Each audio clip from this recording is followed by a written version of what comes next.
Welcome, everybody. I'll just give it a few seconds while everyone just pops into the room and all the audio settings load.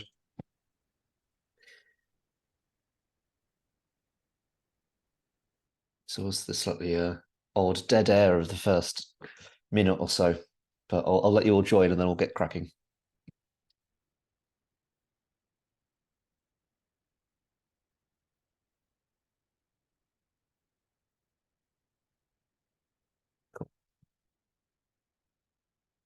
Right, the numbers are settling down now, so I'll start the welcoming. So yeah, welcome to this first session of kind of Steps to Net Zero. This is the first webinar in a series, which we'll come on to shortly. And today we're going to be talking all about engagement. So just a bit of background on who I am. So I'm the founder of Small99. I run a lot of kind of webinars, workshops, and engage mostly micro businesses on how they can start achieving net zero with very practical tips. So really excited to be here and host this excellent session. And I'll be the familiar face throughout the series, hopefully, as we discuss a variety of topics. As mentioned, the first session today is on engagement. So we're going to be looking really at internal teams and external internal teams, as well as externally, how you can use your influence on others. And yeah, really keen for kind of questions and engagement on this as well within the chat, which we'll come on to shortly. In terms of the other sessions in this series, we've got travel, which is on kind of this time next month, waste and reuse, which we're skipping December and coming into in the new year, and then energy and buildings and buying and selling kind of in February and March next year as well. So hopefully quite a good spread of topics here to get our teeth stuck into. A little bit of housekeeping just up front is please do mute. I think everyone's on mute anyway due to the Zoom, so that's all good. There are closed captions available should you need them. So at the bottom of the screen, there should be a button called captions, which if you click on that, that will enable a bit of kind of live recording. There is a Q&A facility as well at the bottom of the page, so please do use that and open that now. That's the main way we're going to be fielding any questions, and I'll be able to see those questions being voted on, so you can upvote which one is most relevant to you that someone has asked. So please do use that. The chat can get a little bit chaotic, so the Q&A function will be great. And we will be sending around a recording of these slides. The session is being recorded, so that will be coming through to you in the next couple of days as well. Before we get stuck in, though, what I'd like to do is just get a little bit of a Mentimeter going. So what I'm going to do is just stop sharing, switch which screen I am sharing, and seamlessly go to my Mentimeter. There's a QR code that if you scan this on your screen, that will then load the page up. If not, I'll pop the link into chat as well. And fingers crossed this works, because I've picked the wildcards to get started here. You should then be able to see a live map of Scotland, and you can just drop a pin onto wherever you're coming from. So if everyone can just let me know in the chat if they're able to see that, then hopefully we'll have some buttons popping up, which will get an idea of where people are calling in from this afternoon. There we go. Good. Okay. Always reassuring when the first one comes through. And it's not going to be the most accurate map, I realise, especially if you're on mobile. It might be a little bit of a drag and drop situation, but looks like we've got quite a few people from Glasgow coming in, which was good. Nice to see a good diverse spread, and hopefully some of the rain has subsided over the weekend from the kind of the storm that came through recently. Brilliant. Nice. Thanks, everybody. I'm going to be on to the next question now as well, just to kind of get a sense of feeling in the room really on engagement and sort of how engaged your organizations are on net zero, because I think this is such a, it's quite a big topic. So let me just move on to the next page. Again, if this should have moved it on your device automatically, but if not, the link in the chat should then take you through. So yeah, how confident do you feel that your organization is engaged on net zero? Okay, this is good. It's a much more positive graph start. But do be honest, if you're not feeling very confident, this is why we're here, right? Is to build that throughout today. We're going to be hearing from some speakers to share some tips on how you can improve this. Brilliant. That's really helpful. Cool. I'm going to stop sharing now. I think those results will be still live on that link if you keep that open. I'm just going to swap back to my other screen. Apologies for the slight jumping around here. But the good news is the map worked, which I wasn't expecting. So what I'd like to do today, the way the session is going to work is it's about an hour long. The first 10 minutes, I'm going to do a little bit of an intro around sort of engagement, net zero, how you can get started on it, some tips for engaging kind of internally and externally, and walk you through that. Then I'm going to hand over to Michael.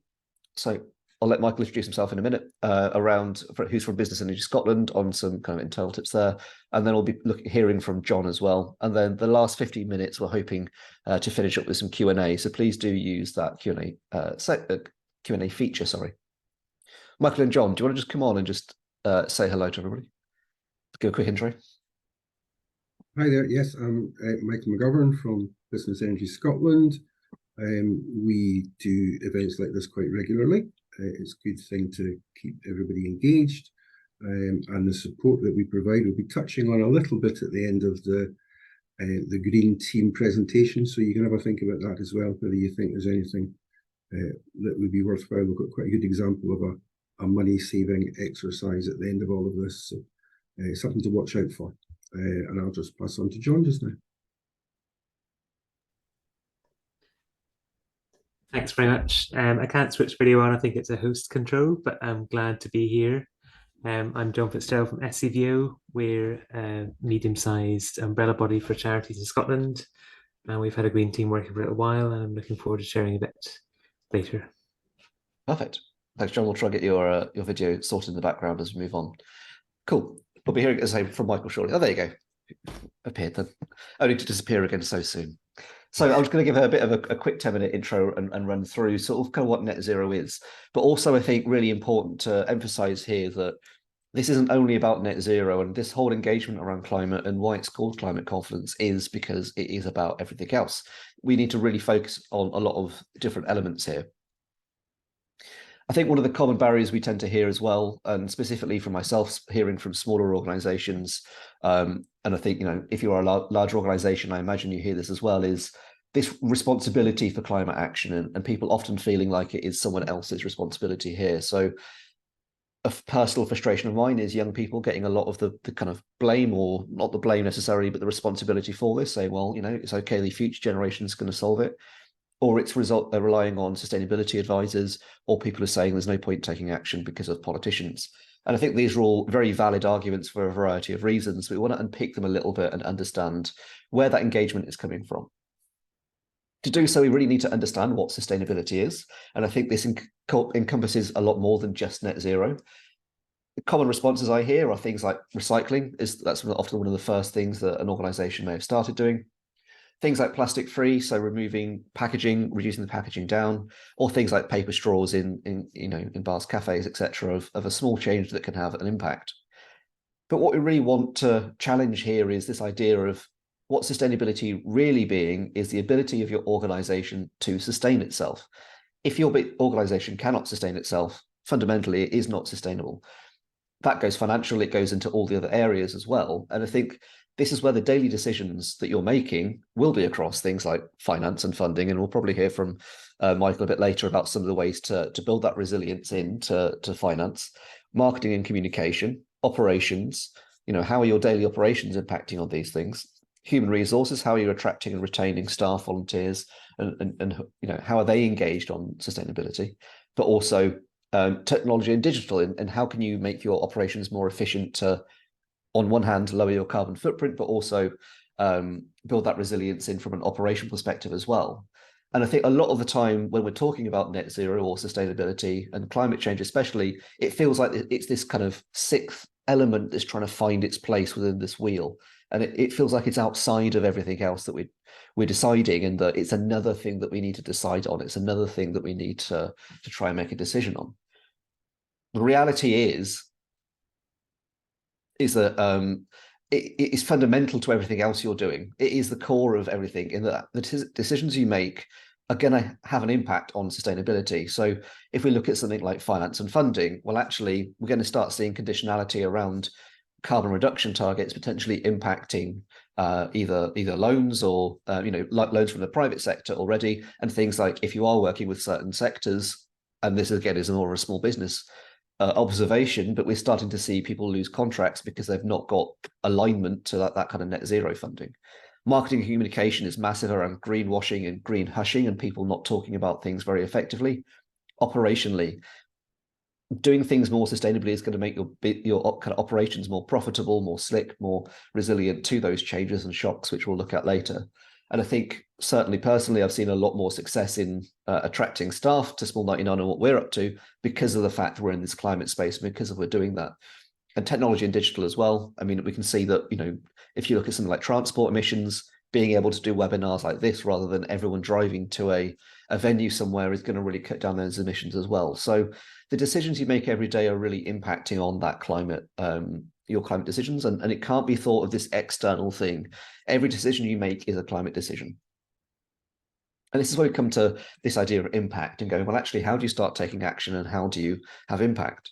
There's a Covey's 3 circles of influence, which are really helpful here, I find, in being able to reduce the overwhelm down, because it is an overwhelming space and there's a whole new set of language and it's a whole new set of things to learn. Already I've used sustainability, climate change, and net zero interchangeably, and that might be causing confusion. And, you know, we need to try and have frameworks that are going to help here. And apologies for if there is any confusion, please do put questions in the Q&A for me to answer later. Firstly, we've got the things that we can control, and that's where the actions that are in our direct our direct control.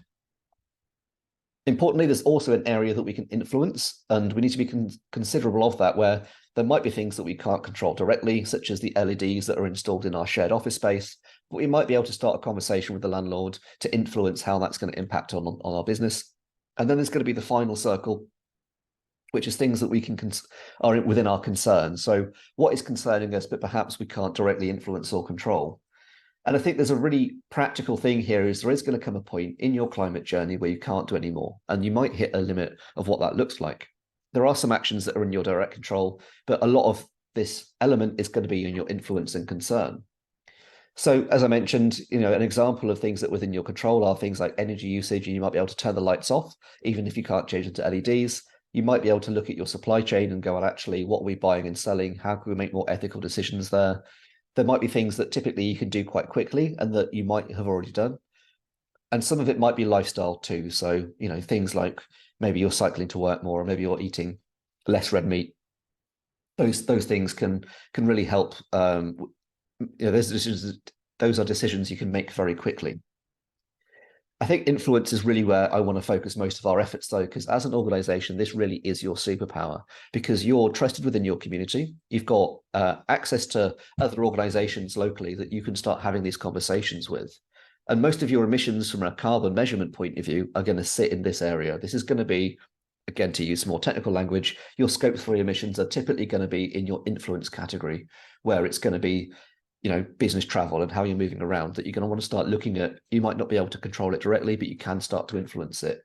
And I think your impact here is as well. And it's important to think not only of kind of this journey as reducing your own carbon input, but also influencing others to reduce theirs. And how can you start building climate resilience or climate confidence with other organizations through your influence? And that climate leadership element as well, from a marketing point of view. If you're a climate leader, you're going to have a much stronger story to tell, and you might get more exposure and kind of support as a result. Finally, we come on to concern. And I think this is where you need to be quite brutal with this. From a personal point of view, is that there are things that are with it kind of concerning you. You cannot control or influence, then turn it off, remove them, because I don't think it's helpful to have these here. So personally, it's things like climate change news. It's not going to help me in terms of having an impact by absorbing more news all the time about everything that's going on in the world. You know, that's just going to put me in a state of paralysis rather than action. Talking about how bad things are, well, actually, that's not necessarily useful. Let's talk about the things that I've already achieved and the things I've done and the things that we're doing. We've seen from the Mentimeter already this morning that, you know, there's quite a lot of confidence here in terms of climate around net zero. My question would be there, how many of you are actually talking about the things that you've done with others in your sector or within your kind of immediate vicinity? That might be professionally, that might be sort of outside of your professional networks as well. And importantly, that sharing the things that you're working on and actively doing as well is going to be a great antidote to that concern that people might be feeling. And I would say this is both, you know, this is both professional and personal. I think this goes across the board for all parts of life when it comes to climate. I don't think it's necessarily just in your organizations. And I think finally, it really is about focusing on what you can achieve. What can you influence? What can you control? How do you make sure that you're spending all of your energy and effort on doing that rather than other things. If you've identified things that you can't do yet and that you need to do later, well, then move those out of the way, because it's not going to be helpful to spend your time and energy looking at those now. Just to kind of wrap up on the taking action part here, so really focus on what you can control and what you can influence. I think influencing others by demonstrating what you've changed is really key here, and we'll come on to a call to action later in terms of sharing those stories. Most people are going to be in similar situations to yourself, in that they are also feeling quite overwhelmed, and they may be stuck in that concern circle rather than being in the control and influence pit where they're actually taking action and they're engaging with people.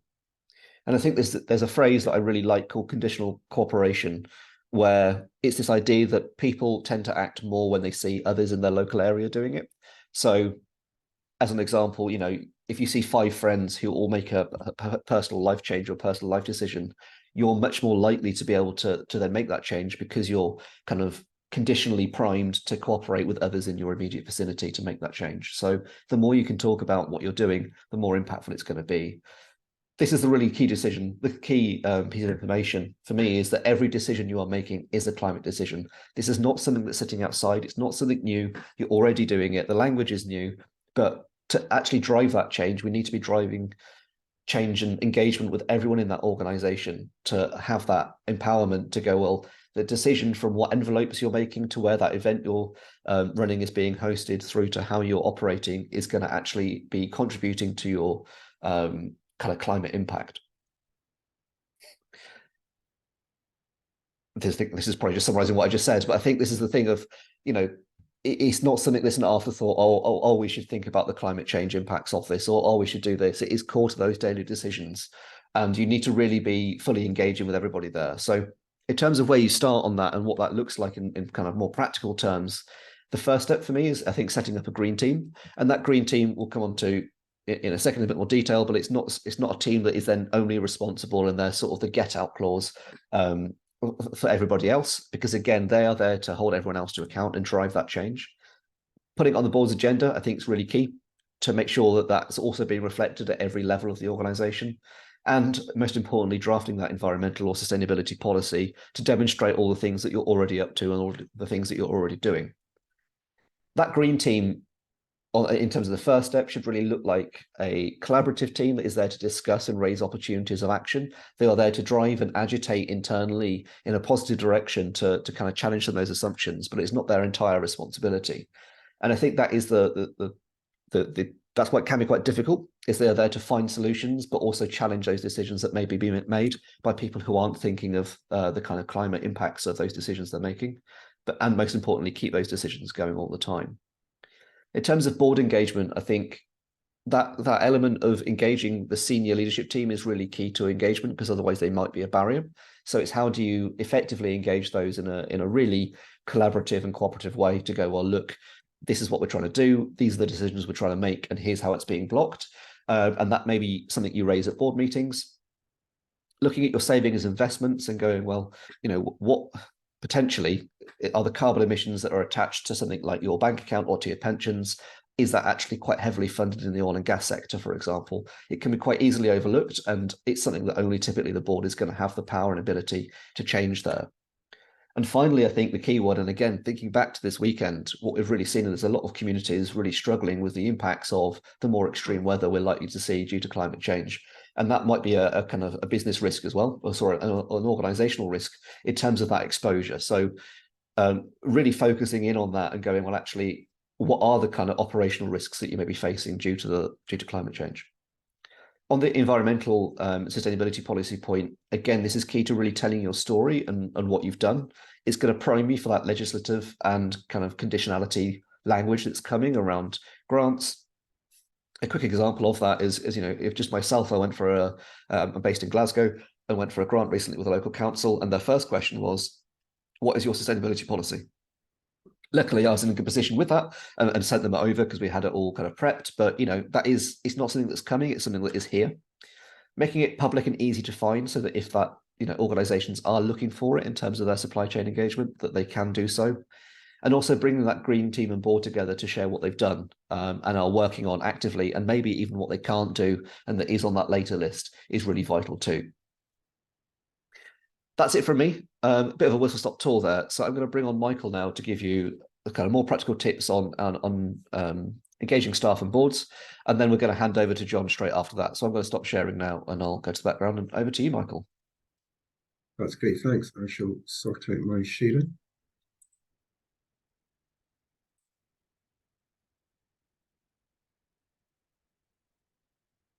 Okay, that should be us now. You should have our first slide there. Good afternoon, everybody, and thanks for the introduction, Adam. So I'm Michael McGovern from Business Energy Scotland, and I'm really grateful for the opportunity and your time, just to let you know about our service, who we are, the free support we provide to Scottish businesses, and where businesses should be taking full advantage of the support on offer. I hope that after this short session, you'll feel encouraged and confident enough to set up a green team in your workplace. So, who are we? Business Energy Scotland is a service funded by the Scottish Government to provide free, impartial support and access to funding to help small and medium-sized enterprises save energy, carbon and money. The support is provided by our team of business energy advisors that cover the whole of Scotland, with the support of a network of consultancies that provide technical expertise on projects where needed. We provide a wide range of free support to help businesses identify energy and carbon saving opportunities. This includes online guides and tools, skills development training, telephone consultations, on-site assessments. We also provide free support to help businesses take the actions that are needed to implement energy and carbon saving opportunities, such as help applying for the SME loan scheme, guidance on finding and selecting suitable installers and suppliers, and support to get management buy-in for energy saving investments. So I guess the question is, why would you set up a green team? The Scottish Government has set an ambitious target of net zero by 2045. Having a green team allows your business to take ownership and responsibility for your energy efficiency and waste reduction.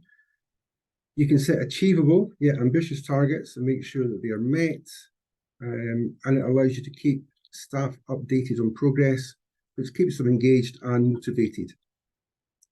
You're also keeping your business competitive through the financial savings that can be made and attractive to environmentally conscious customers ahead of the legislation that is coming in. There are a number of free resources available on the Business Energy Scotland website, and we'll just have a look at some of them just now. So the process can't really begin until you've got management buy-in, and it can be a bit daunting pulling together all of the points that need to be covered and then present it to management or the business owner. The Business Energy Scotland website has a ready-made presentation that you can download and use in situations like this. It covers resource scarcity, resource efficiency, behavioural change, and the benefits of having a green team. This is the sort of thing you can get from the website. Here we have posters and templates that can be downloaded from the Business Energy Scotland website. Using these will help you save time when working on the project. Ways you can recruit a green team members include advertising the role as seen in the first two templates there, or just simply asking management to nominate a member of staff. Other templates available include a letter to the staff members who have been successful in their application to join the green team, and a poster that makes the wider staff available of who is in the green team. So you would be filling that in with a picture of the member of staff, a little bit about them, name, department, contact details, that sort of thing. So it just raises awareness to the wider staff as to who's involved and what's going on. Once the team has been assembled, to help with your first green team meeting, there's also an agenda that can be downloaded from the Business Energy Scotland website. This will help you cover the relevant topics and reduce the chance of you missing anything important when you're discussing the agenda and going through things with them. In addition to that, we also provide online training the Green Champions CPD training course covers a broad range of topics such as energy efficiency, resource efficiency, meter reading, and how to monitor and track all of these things. Again, from the website, easy to use spreadsheets and templates are available to download, and these will help you get you going. Once you have completed the 2.5-hour course, you receive a CPD certificate showing that you've been trained as a Green Champion. Courses are roughly once a month, and coincidentally, the next one is tomorrow morning from 10 AM to 12:30 PM. And it isn't too late to sign up if you're interested or think it would be suitable for a member of your staff.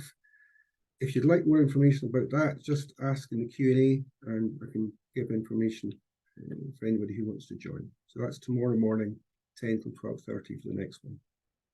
There will be further ones. I suspect we've one in November as well, but I'm not aware of it yet.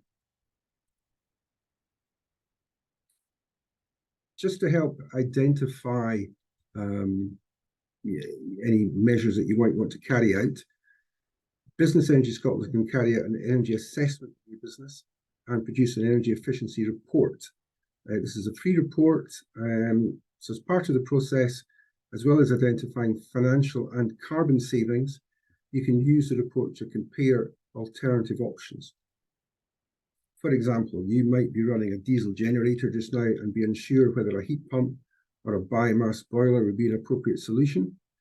The energy efficiency assessment will give you indicative costs for installation and estimated financial and carbon savings if you were to make the change. And also that report is a requirement as part of the application process when applying for the SME loan. And I'll speak a wee bit more about the funding shortly.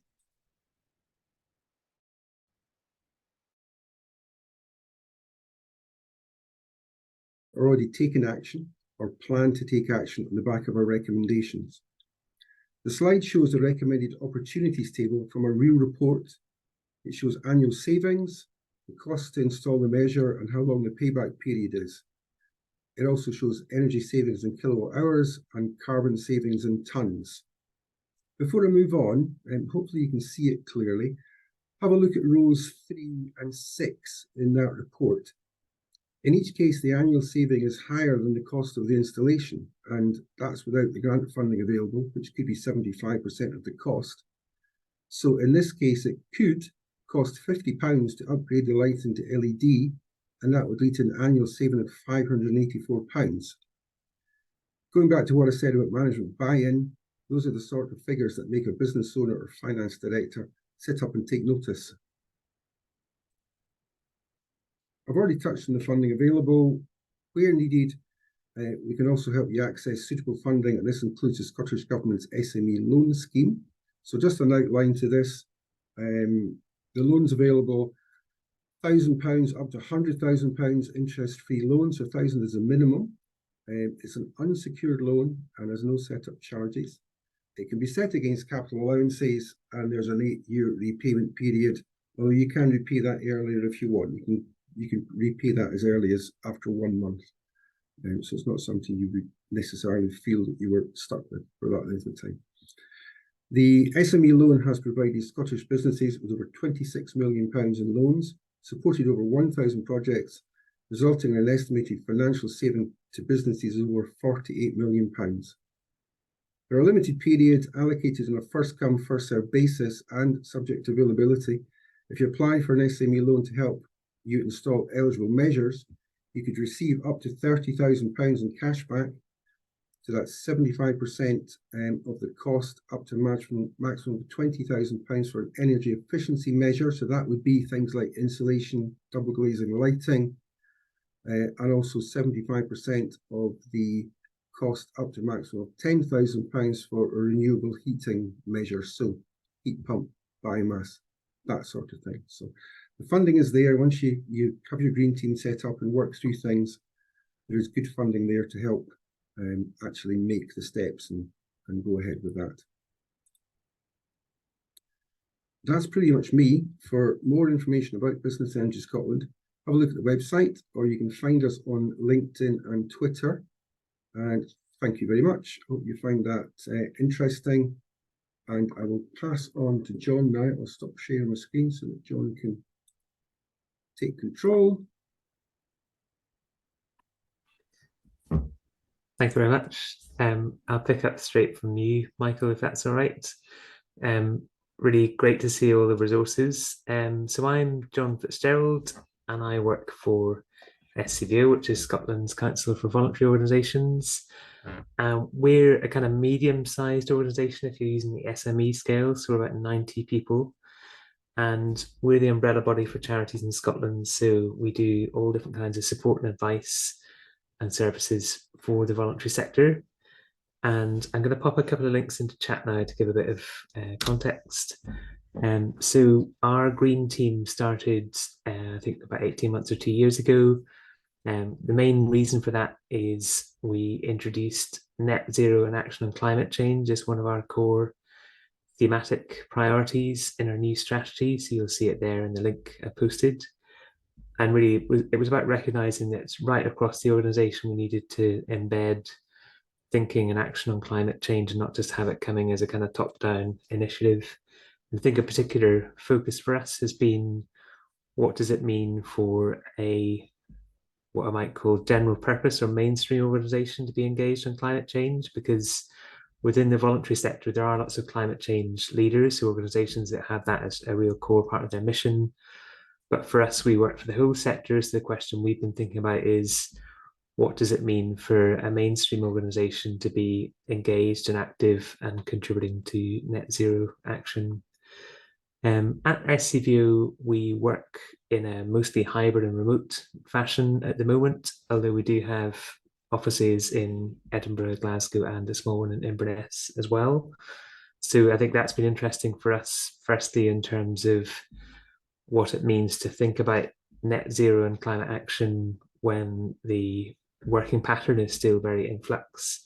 And also the group itself, we've met on a every couple of months basis, and that's been remote right through. So that's been an interesting way to work as well. We're a cross-organizational team, so really a team of people who are kind of genuine volunteers who are interested. So I think that is a natural approach to make. I think it's meant at times we've maybe felt we needed to go and get expertise from key members across the organization. And really a big part of the work we've been doing as a group has been exploring together what would climate change action look like. I think Adam pointed out in the kickoff there that everything an organization does will have a climate impact, positive or negative. So really what we're looking to do as a group is look around at the work that's going on in various different teams and find ways we can make that work have a less and hopefully a zero impact on climate.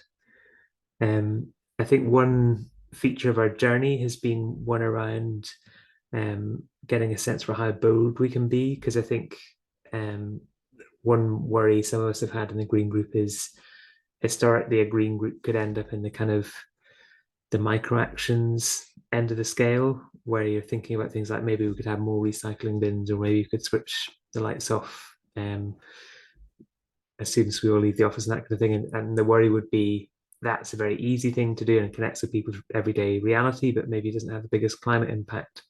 So part of the work we've been doing is thinking across the organization on what would be really impactful. And I think it probably won't surprise you to know that the biggest sources of emissions in an organization like SCV are things like travel, energy use from buildings, green pensions that Adam mentioned as well, and also events and the way that we run events and what kind of procurement policies we have around those. So what the group has done is kind of contributed thinking and ideas across the organization. And what's happened then is to take an example of, say, energy use in buildings. That's fed into the team that work on our buildings. So it's led to short-term actions like having a much greater awareness of building energy use, and longer-term stuff like what happens as we approach a lease renewal and what kind of thinking goes on there in terms of, could a particular building be made net zero or much more energy efficient? And if not, what does that mean for the longer term strategy on using property? Another thing we've done is on a travel policy. So our employee expenses policy now gives a very strong push towards low carbon impact travel, such as rail. So that's a kind of action that we took. And on green pensions, people that know a lot about pensions will tell you it can get quite complicated, but what we have done is pushed our finance team to explore that for us, so that that's an option that's in front of staff if they'd like to do it. A few other kind of activities we've done just to kind of highlight some of the ongoing things. We run a green bulletin, so that's a kind of update right across the staff team. I think it goes out 4 times a year. And one interesting way that we run the green bulletin is that we rotate who's editing it and compiling it each time, and that's quite a nice way to do it, because it means that different members of the group get a chance to educate themselves and highlight issues that are of particular concern for them. And a couple of other things that we've been doing recently. One has been with our digital team. We provide a lot of digital support for the sector, and a particular advice and support on digital inclusion. And so we've been bringing in thinking on device reuse and the circular economy, because as you may know, with digital and technology, things can become obsolete quite quickly. And so the group has looked at ways that organizations can retain devices for longer to reduce the carbon impact, and also get them refurbished and reused, which can be another way of making sure that devices get the maximum useful lifespan. Another piece that we've done over the summer is we did some conservation volunteering. So again, that's not something where we're looking at an individual day and saying getting people to a site and planting some trees or whatever is going to have a radical carbon impact in and of itself, but it's more something about doing something together as an activity in the outdoors. And I think particularly in a hybrid and partly remote workplace, people appreciated the opportunity to get together and be in the environment and do stuff together, as well as just thinking about it. One very interesting thing we did in the summer was piloted, and we're looking to roll out further, a group learning course called the Climate Week. And this is a kind of online learning initiative where a group of people in the US got together, and it's a series of 3 films that a team can watch together. And the idea is that the films take you on a bit of a journey in terms of confronting the reality of climate change, understanding how we've got to this position, and then thinking about what the possibilities are for reducing and tackling climate change. Thanks, Adam. That's a very timely posted link. And what we found with the course was really interesting, because it's quite an emotional topic. It doesn't shy away from the challenging aspects, but this is a really useful way for teams to explore it together. Because what we recognized was, in a mainstream organization, some people will have a lot of awareness and engagement with climate issues, some a bit less. So what we wanted to do is create a bit of a kind of common area of reflection, so that we could identify the issues and opportunities together. So that's been something that works quite well with teams of between 4 and 8 people. And what we're looking to do is one of our next objectives in the green team is really encourage adoption of that. So we can't mandate it and say across the whole organization, everybody must do this, because that's not really the way the course works, but we're kind of pushing hard to make sure as many teams as possible do it. And what we hope that will do is then lead to kind of across organizational awareness. I think one of the challenges we find, and I think it will be the same in many organizations or networks, is keeping just general awareness of what's going on. So things like, say, energy use in buildings.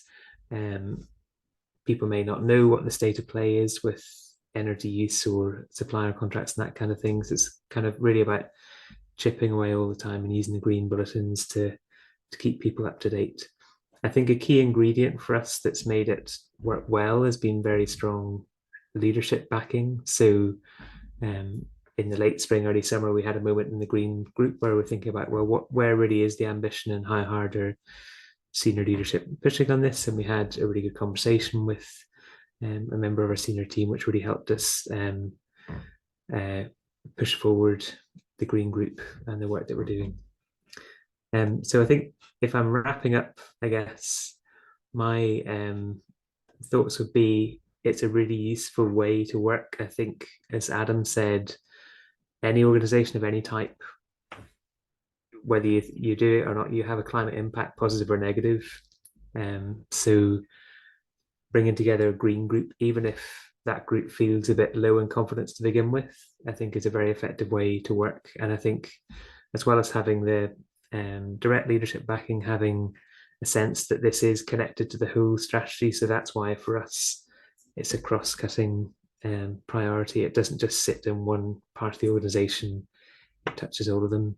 I think one of the challenges we find with that embedded way of working is then it's a bit hard to see progress because there's so many little dimensions. One team who may be the lead on events and organizing catering, they'll actually be quietly working away on it, but people aren't aware that that's in play until something changes. So yeah, that's my kind of whistle stop tour, I guess. Sorry I didn't have slides, but hopefully it was still clear enough. I'm really open to questions if anybody's got some. No, really, really good. And I think, I would encourage people to submit questions via Q&A. Michael, I'd like to bring you back as well, if possible, just kind of bring you back onto camera. I just pick up what you kind of mentioned there, John. I think there's a really interesting theory around staff, and it's something that, being slightly, what's the word? Selfish here. There is something I'd like to understand a little bit more from your internal team, because I think you're in a really interesting position of what's that kind of wider staff engagement. You've got the green team, who I see as this sort of like disruptive hub within the organization. How is that rolling out, one, to the kind of wider staff engagement of how have they responded? Are they feeding back into what you're doing all the time, or are they kind of feeling a little bit overwhelmed or reticent? And then kind of how do you keep it on the agenda really and keep it pushing forward? I think that so one feature of the group that we've got is it's crossover. It's kind of a really wide range of people. I myself do digital stuff. There's the colleague there who is on the information team and finance team. So we're not there as kind of traditional people, like facilities people or folk that would be directly connected with the issues, but I think it can be really helpful to have that reflection. One like practical example was on the Climate Week training. We were floating that with people leading teams and saying, we'd really like you to do this. And initially we had a bit of pushback and said, are you sure we can squeeze this in? There's a lot of training going on at the minute. And so being a kind of collective voice, we could say, well, look, first of all, we've tested it and it is okay. It's not too hard to do. And also be that kind of slightly kind of, I'm trying to think of the right word, but just pushing that a little bit harder. Because I think that's the problem is, I guess one of the reasons the climate is in such a mess is business as usual. So, in any organization, whatever you do, the safest thing to do is do what you did before and kind of, stay more or less where you've been, because that's tried and tested. It's less tough to argue for. So it's all about kind of keeping on and saying, let's reflect and say, right, the climate impacts look like this at the moment. How are we going to make them less, and what levers are we going to pull to do that? I think on that point as well, thank you, John. Just looking back to the slide that Michael had with the return on investment, or kind of the payback period, of different items on that list. I was very surprised and very pleased to see some of those had less than a year. Have you found that, and this is a question to both of you, and then I'll come to the Q&A, that engaging with the finance teams is quite a key part of that role? My assumption would be that having finance managers or controllers on your side would make life much easier, but I'm not sure if that kind of bears out in the real world or not. So I'll leave over to you to tackle that. It certainly helps me when I'm, I do a follow-up on the report, and I can explain to them, look at that column, see how quickly you can pay back on that, and look at the savings, because that lighting example in there is actually one of the smaller ones. We see instances where people or businesses are saving £2,000, £3,000, £4,000 a year on it, and it might cost £1,000 or £2,000 to do the installation, but you're getting it back, and it's making such a difference. And it's for the finance guys, it's the numbers that they're looking at as much as anything else. And when you can talk them into it that way, it really helps, which I guess is what the funding's there for. It's to make it more attractive, and it really does help on that side of things. I think it definitely smooths those conversations over if you can just kind of take a loan or a grant out and do it. A quick question from Sean here. Sean Scott said, is there any funding options for a green team coordinator? No, not for staffing. There wouldn't be. the funding is really energy efficiency measures or renewable heat measures, but not for staffing and that side of things. Something I would just jump out on there as well is that I have seen some funding, and it is very kind of sparse, but sometimes local councils or local universities do have some funding available for sort of coordinators. And I have seen some examples of kind of teams going in. So I know, like last year, I know the Glasgow Chamber of Commerce, they did the Step Up to Net Zero program, which was sort of putting in that green coordinator into organizations. But it is very much time and location and luck dependent, I think, with a lot of this funding. John, have you found anything for that at all? I'll find a way in a second. So one thing I was going to say was on just the finance angle. So I think engaging finance folk is really, really helpful. So the three things it's helped us with is travel policy. So any organization will have a policy around how do you approve travel expenses. So adding in a kind of a very strong policy in favor of public transport and low emission transport, that was a very straightforward thing to do, and I think it will have a big effect because that's, you know, everybody's accustomed to. We need to make sure we've got approval for this expense, and when there's a kind of climate steer attached to it, that's a really effective way to work.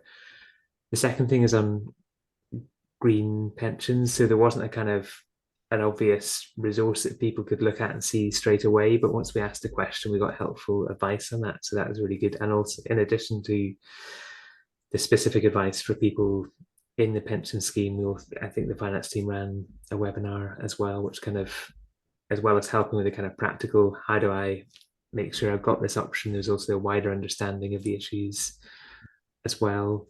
And then I think on property as well, you know, that's not something where you can flick a switch and say our building is net zero from tomorrow. But once that's in the kind of the plan, I think that's effective, because that then means you're right, anytime you're looking at any decisions connected with property, you're looking at it through a climate lens as well. And I think that's very important and effective.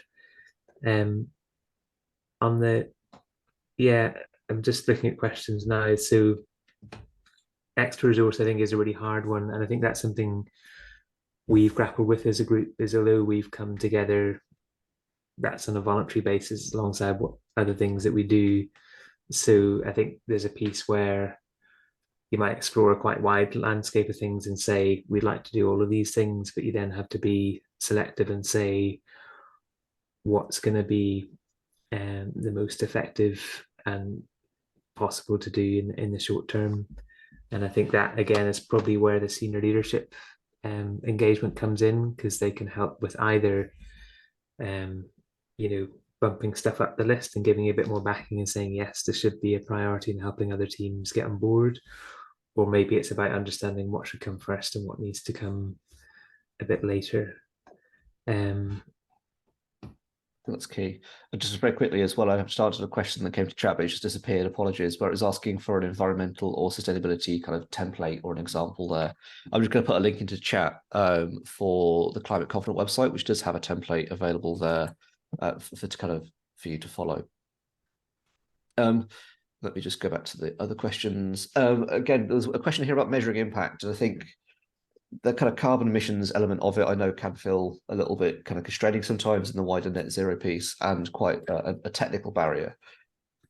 I guess with John, question to you: how much are SCVO kind of tracking the carbon impacts of those different changes and measurements? Is that something you're doing quarterly, yearly, monthly, if at all?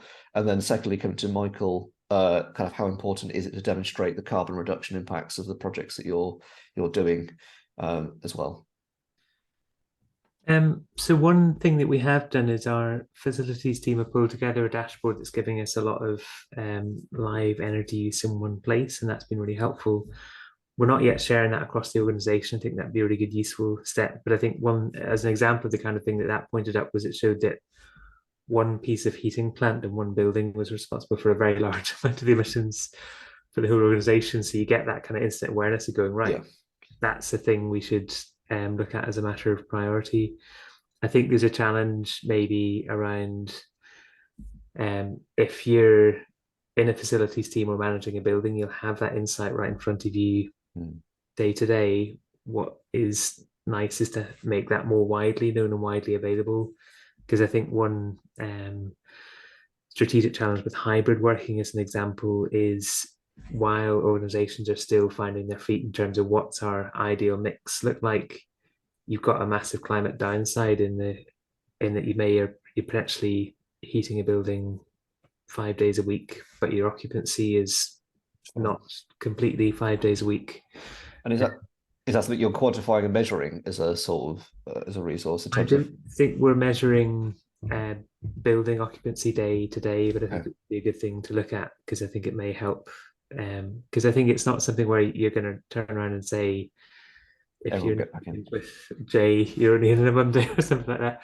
But I think that getting that awareness might help teams to say, as we have thinking about, right, how do we structure a week? Because that's something we have. Yeah, I think something we recognize in SCVO is, because of the way that we work in terms of its office-based work, it can be done remotely. We're in a place of climate privilege, if you like, because we can make choices about what kind of buildings are we in, what kind of I think we have for meetings and things, so we can use that in a climate-friendly way rather than sort of taking up more climate footprint, if you like. Go ahead. Sorry, very quick thought on that. I think this is where the rail and the public transport thing comes in really key as well, of that kind of rail policy, because that is a huge part of the footprint. And I think energy is obviously very important, but and apologies, Michael, feel free to disagree with me on this, but I think there's an element here of energy can get a lot of the sort of the space here around net zero, where transport and emissions of actually moving people around. If your organization is doing a lot of events or has quite a high kind of commuting element, that can be a really big part of your footprint that can sit there and be quite invisible at times. So I think from a purely carbon auditing point of view, it's really important to do that. However, I think people are much more going back to that control and influence. That is something you can influence. I think the control does typically land more with the energy space, which is why it's important not to ignore that. So again, try to hopefully calm Michael down from not attacking me too much. On the subject of transport, before I answer the question, yeah. Our company's policy is, use public transport if you can. We have events in the building that I work in. I work in the Home Energy Scotland with them as well. If they're going to events, they will try to walk if it's close by, use an e-bike, do that sort of thing. Generally speaking, anything but drive yourself there. Yeah. Our policy is that you would get yourself into the office and get one of the electric vehicles. I was down in Selkirk last week, for instance, and then into the office, electric vehicle down to Selkirk and back again. So that's something that we look at. Now to answer you, also I sit beside when I'm in the office, I sit beside the Sustainable Transport Advisor, and he doesn't let me off with anything. So yeah, there you go. Very good. Very good. He's on the case. He kept in check. Absolutely. Just to answer your question about what we were discussing earlier on for carbon, two things that we see. Customers are very aware. They like to be happy that the business that they're dealing with, giving money to, etc., is showing an awareness to carbon reduction, and also staffing as well. Staff are keen to work for businesses that are doing their bit. We see that increasingly too. So being aware of that sort of thing is important. Just going back as well, one of the comments was about baselines. Even if you didn't want to go to the extent of getting a full carbon assessment to start you off, the downloadable spreadsheets that we have that are available, the start of that's where your baseline would be. So you're starting at that point, and you can just take it from there. You don't necessarily need to, that's for anything, not just carbon, anything that you're doing, even as simple as meter readings or water usage or food waste, anything like that, they can all be tracked. And your first point really is your baseline. So yes, all the forms are there and available.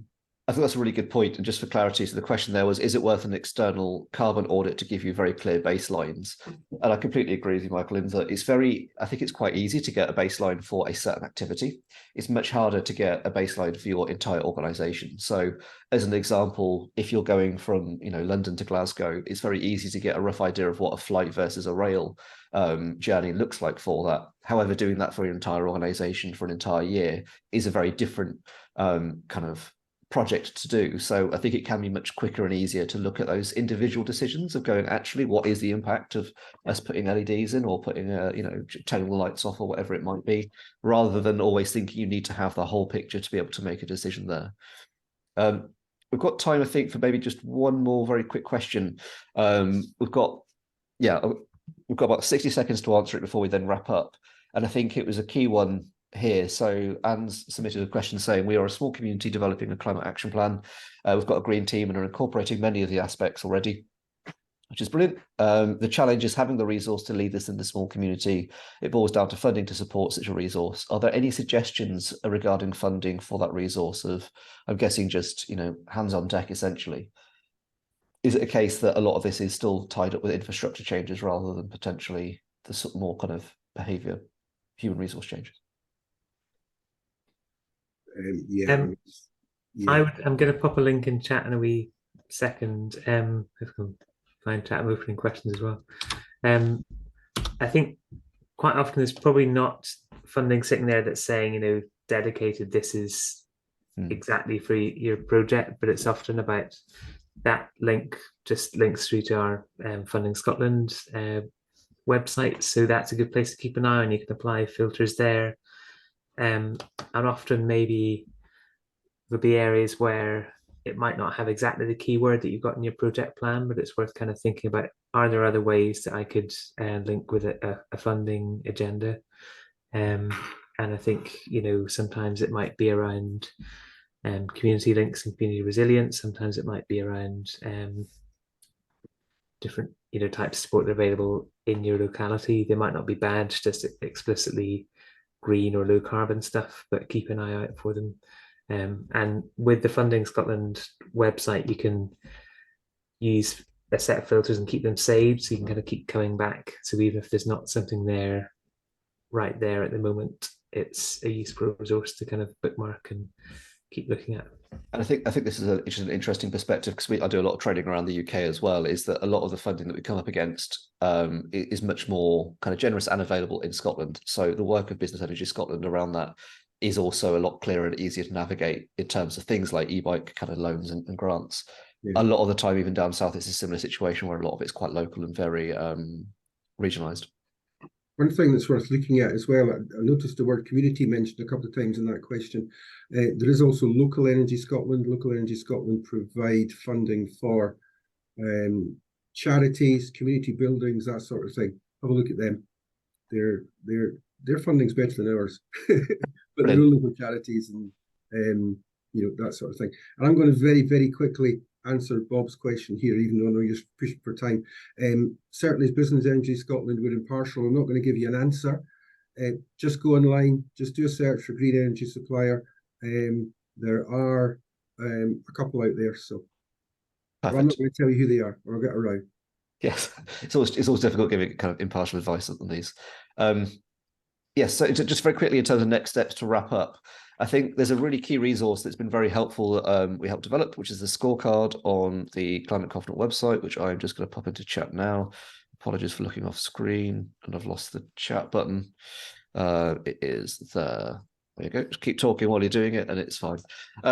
So yeah, the scorecard, it'll take you kind of 3 to 5 minutes to complete. It's a really useful resource. It will give you these kind of hotspots of where your main emissions are. So please do go and fill that out. Secondly, submitting a story to SCVO is really impactful, because I think already we've heard of a lot of really good things that are going on. So I believe it was Anne, it would be great if you could submit that story of what you're up to, even if it is just a couple of sentences, really just to say that you're doing things. Because the more we kind of have that element, that is you using your influence to move the needle on a wider systems change level. And then finally, there is support available, from Just Enterprise as well. So I think there'll be a link going into chat shortly where you can kind of get access to that advice, support, kind of funding information and more workshops and things like that. So please do sign up there. As I mentioned, the next webinar is on travel. All the words coming out in the wrong order, is on the 21st of November at 2 p.m. as well. So please do join us for that and hopefully see some friendly names and faces for that.